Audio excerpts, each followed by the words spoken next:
this has the issue that this breaks your JSON parser. If you feed this to your JSON parser, it will absolutely break. So no, this is not valid JSON. This junk here with these dashes and whatnot. Yeah, you could argue then we make our own JSON parser. You could do that. But then we're quickly descending into the realm of proprietary bytecode and use version XYZ of this particular JSON parser. We would much rather have just an accepted standard, open source standard, which is able to just parse the JSON already. The nesting is awkward. You can have contracts over contracts, which is actually quite common. So then you suddenly have these blocks in the middle of your JSON block somewhere here. Terrible. And subsigning is impossible. If, for example, you and I are going to transact, then this will sign everything of this contract. That also means that I sign for your balance agreement. I don't know what your balance agreement is. I'm not sure which kind of important bookkeeping you have out there. I want to be able to sign my part of the contract, you sign your part of the contract, and then we agree on that. So subsigning here is also just not possible. Maybe you want to break it up, and how do you differentiate that with these headers and that stuff? Yeah. Tricky business. Are we there yet? Have we solved this problem? Not quite. We're still working on this issue. Monotas is I think on a good road in that sense that we're going to have human readable, machine readable, signable, nestable, subsignable JSON documents. Well, hopefully pretty soon. We're constantly having this discussion internally, but also on the GitHub, on our repositories. You can read it all up there. And we're now thinking to separate the data from the signature. Maybe something along the lines you were saying, but you need to all sort of stuff. An XPath for JSON. There are some standards for that. Are they good enough? Or can we do something just very simple? We want to keep it simple, right? We don't want to do. Does anybody of you know XPath? XPath is absolutely atrocious. It seems very easy, but it works on XML and just blows up in your face. It seems very easy, but it's not. Trust me. Okay, so it's not a solved problem yet. We're kind of hoping we'll be able to solve this issue soon, because as I mentioned, we want to have Ricardian contracts. That's the heart of our system. Currently, you need to go through some hoops to make it human readable, and we want to have it human readable, machine readable, signable, self-contained in one go, presented to the judge. That's it. Alright, I want to leave it at that. Ricardian contracts, again, the same slide. Take this away. If you ever hear or read about Ricardian contracts at some point, this is what you should remember. Thank you.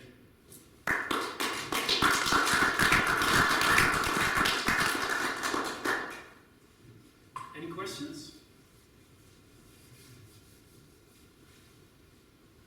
At what stage of completion is open contracts? Sorry? At what stage of completion is open contracts? And this Open transactions? open. Yeah, open transactions. I was thinking about contracts. The proof of concept is there, Yeah. but they hired me and 10 others to make it production ready. Okay. Is there any sort of guesstimate when you Yes. hopefully will be sort of We're going to have something finished by the end of April. yeah. We're otherwise going to be flogged. And that will be all open source. Everything we do is open source, Okay. or at least that part. So end of April. That's our current guesstimate. And that's not going to include everything, No. but it's going to include setting up a notary. So open transactions is setting up a notary and being able to transact with that notary. So every transaction you're going to do is going through this notary. So every you mean the notary as in will no, this is a notary in the sense that it does the same as a real world notary. but it's going to sign all the transactions you're doing. So if you and I are going to transact, we're going to send it to a notary, and the notary is going to say, yeah, this is okay. This is sort of timestamping sort of situation. Yeah, but also checking and validating Yeah. and all that sort of stuff. Yeah. And the first functionality will be very simple, just sending money, whatever that may be. So you're just sending. We have instrument definitions. So if you have some gold lying around, you can issue your own gold certificates, Yeah. and you can trade these gold certificates. Or you have your own Bitcoin you want to bring in, or you have your own, I don't know, flappy coins or whatever. So you can bring it all in, and you can transact with that with everybody who's also recognized by that notary. And everybody can start a notary. Everybody can transact with that. But how do you see this sort of in a sort of? To be honest with you, I'm still somewhat a man who also tries to live on this planet Earth, and if you're talking like, for example, issuing gold certificates, it all sounds great, of course, but it almost sounds like the new investment scam fraud that is long bullish. Yeah. What ways would you then have of knowing for sure that this person who is issuing this? That's the job of the guy running the notary. Mm-hmm. So that's not a job of us as Monetas. We can guarantee that the contracts you're transacting with are cryptographically valid, that the safe is really a part of your ownership. But not the contents of the contract. No, we can't reach out of the computer, go to the safe, and check if the gold is actually there. That's something for you. Would you disagree with me that creates huge problems with regards to people who do not fully comprehend what open transactions is doing, and then could be misled to believe that they are dealing with backed contracts? Yeah. So basically you're sounds very sort of official. Yeah. So basically you're asking me if there is an opportunity for a dishonest person to spin up a notary and say, hey, well, of course, that's absolutely possible. Yeah. What does do you have, according to your knowledge, is there any provision made in the company, or are they debating this sort of problem, or do you say, well, No, Monetas is explicitly a software company. Mm-hmm. Monetas is never going to handle your money or anybody's money, specifically for these reasons. Because if we would be were able to do that, I don't want to hammer you, but I think nowadays everything that's going on, well, But you're going to work with the reputation, right? sorry? You're going to work with like reputation. Yeah, I think People say that that's a bad one and don't use it. And exactly. I think it's still due diligence. If you buy something, if I buy some Rolex off the street here, I'm just pretty sure it's not a Rolex. That's common sense. And as Monetas, there's nothing we can do about that. It's open source software. Anybody can take it. Anybody can do with it whatever they want to do with it, change it, whatever. And it's we can't enforce operators to behave in certain ways.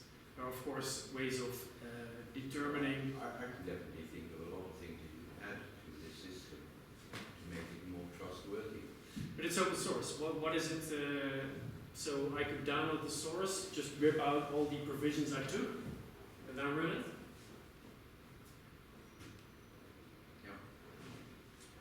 So maybe I'm adverse to. No, I think it's good. These are also the discussions we have at the company.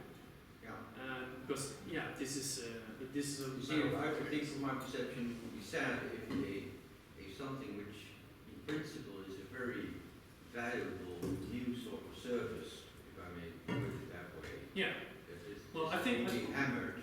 Yeah. On one I think of the what first two we're going to projects do that we launched, is we're trying. some clever people, clever scam artists who dreamt up something new and now see a huge opportunity to use open transactions for that purpose and Yeah. be hammered. But the same thing you can say about Bitcoin, right? Well, that's exactly what's happened. To be honest, I mean, I don't want to sound cynical. Yeah, but That's that's why the world. why Scams go people scam. won't even touch me. Yeah. Won't go near it. Well, what we are going to do is we're a Swiss company. There are various reasons of doing that, not the least tax reasons, but the other reason is that They make nice watches there too. yeah, well, yeah, almost actually, because we thought about it. This reputations thing is obviously important, and we're trying to forge a relationship with Post Finance, for example. It's a Swiss bank. Yeah. And we're trying to come to an agreement with a couple of these parties to have them run our software. I can see a lot in the more professional markets or regulated markets. I can see a lot of advantages in what you're doing. So maybe just to provoke you a little bit, I was asking these sort of leading questions. No, it's all fine. Yeah. Maybe at the end of the day, maybe like Ripple, maybe you guys have to think about. Yeah, but we really do which not want. market to. We really do not want to be Ripple. We want to be a software company, and we want to.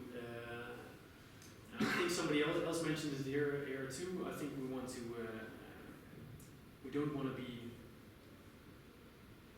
We think that the current monetary system is at some level fundamentally flawed. We don't really want to participate in that per se. Okay. And Ripple is doing, I think, exactly that. I think they are, from a business perspective, wise in doing that. Yeah. Because I missed a presentation yesterday, but there was somebody yesterday, I think, who mentioned that banks really want to work with Ripple just because it's regulated, and just because Well, you have these trusted gateways, and there's one committee which points to your trusted gateway, your trusted gateway, yours trusted gateway. Yeah. That's something we do not want. Mm. And in the end, we want to employ our software, for example, for exchanges.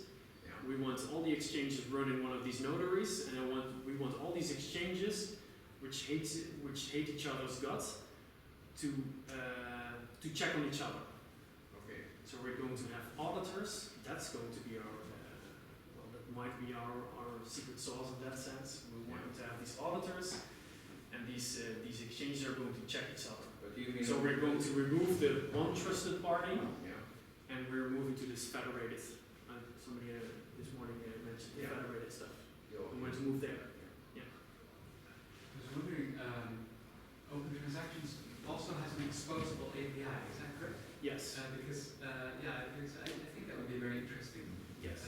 If, for example, in the future, far future, if we would manage to finish these projects, Open Transactions and Mhm. for example, Internet of Coins, you could have an exchange that runs Open Transactions to keep track of its own assets. Yeah, definitely. And then with the Open API, you could hook it back into a decentralized network, making decentralized actors also able to check if they're doing what they. Yeah, that might very well be true. And then you have I think- decentralized verification processes. Yeah, I find your presentation interesting, provocative in that sense. That I'm going to read up on that. Because Open Transactions explicitly has an API. Yeah. Right, this is a notary, and you're going to interact with this notary via an API. And we're probably first going to build an Android, iPhone client, and that stuff. But in the end, it's just talking to an API, and that API should be sane, should be exposed, Yeah. and it should be used in that sense. Yeah, for sure. Yeah. But when you're talking about like an auditor, do you mean is that another acronym for some software solution, or is it an auditor as in like an accountant? No, this is again, it's not an acronym, but it definitely is a piece of software. That piece of software is going to check if the notary is honest. See how quickly misunderstanding is right. Yeah. Using- So the auditor is a piece of software which is going to check if the notary is honest. Okay. And we want to have exchanges who hate each other guts to audit them, to audit each other. And that will have the added benefit that Bitstamp couldn't possibly lose all that money, right? Because the other Coinbase would immediately notice that and say, look at that, Bitstamp is cheating here. Bitstamp is scamming you here. And if they would do that, they have an incentive to stay honest, but they also have an incentive for me as a client to go to one of these voting pools exchanges, because I don't have to trust one guy, I have to trust, or at least 10 of them need to cheat. I was wondering though, just thinking of the vector of attack, let's say an exchange says, cool, and this is a way to get our credibility up, Right. up to par. And they create a little piece of software with two connectors, one towards the Bitcoin RPC API, and the other one where Open Transactions thinks it's the Bitcoin RPC API, but it's on the same port as Bitcoin, but Bitcoin has been transferred to another port. Just, hypothetically. Yeah, wait, could you repeat that? Because, okay. So you have So it doesn't necessarily work with No, no, open because- transaction. It doesn't necessarily work with Bitcoin. Right? for example, no, true. Open transactions could work with a lot of other types Anything. of transactions. Yeah. But let's say some exchange wanted to trick open transactions, they'd have to feed it false data, right? So the notary would keep a false notary, and then it would be very extensively a lot of work, but you could trick the system. I don't think so. But do you guys have cache tags and Yes. failovers for that? Yes. Okay. So now I'm digressing and going way over my time. So I'll keep this in 5 minutes. The auditor.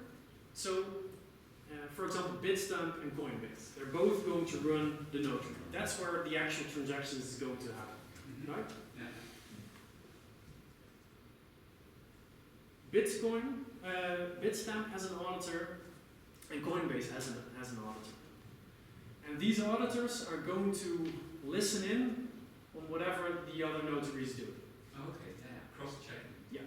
We can do that.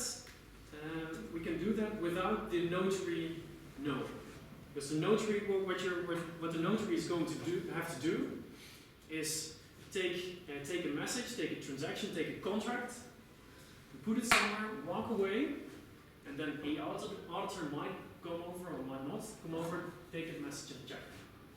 So a notary is unable to send messages to that auditor, but not to that auditor. Right? So it can't know, it can't selectively send, it can't split the world in that sense. Right? So the other auditor has every incentive of catching the other notary of cheating. Yeah. Right? So it's going to be very diligent in what it's doing. And as soon as it notices something is amiss, it can flag it publicly as being fraudulent or in trouble. And that's of course something you do not want to have for your exchange. Yes. So that's more or less how the system is going to work. Does that more or less answer your question? Well, almost, because I was thinking, let's say you do have an honest notary, Right. Yeah. but you have a dishonest connection between your actual Bitcoin wallet stored in the hot funds, and the notary. Yeah, that's something. Masquerading, as it were. Yeah, that's going to be handled by multi-sigs. Okay. So if you want to take funds out of the voting pool, out of this conglomeration of auditors and notaries, if you want to take funds out, all the other auditors need to sign off on that, right? So as a singular Bitstamp auditor, you can't say, I'm going to now take this money, take these Bitcoins and send it to that address. Yeah. The other auditors, or the other auditors from the other exchanges need to agree with you before being able to do that. Yeah, because they all keep track, they'll almost Right. always discover an imbalance. Exactly. Okay, yeah, and that answers my question. Yeah. Okay. All right, that's it then. Thank you.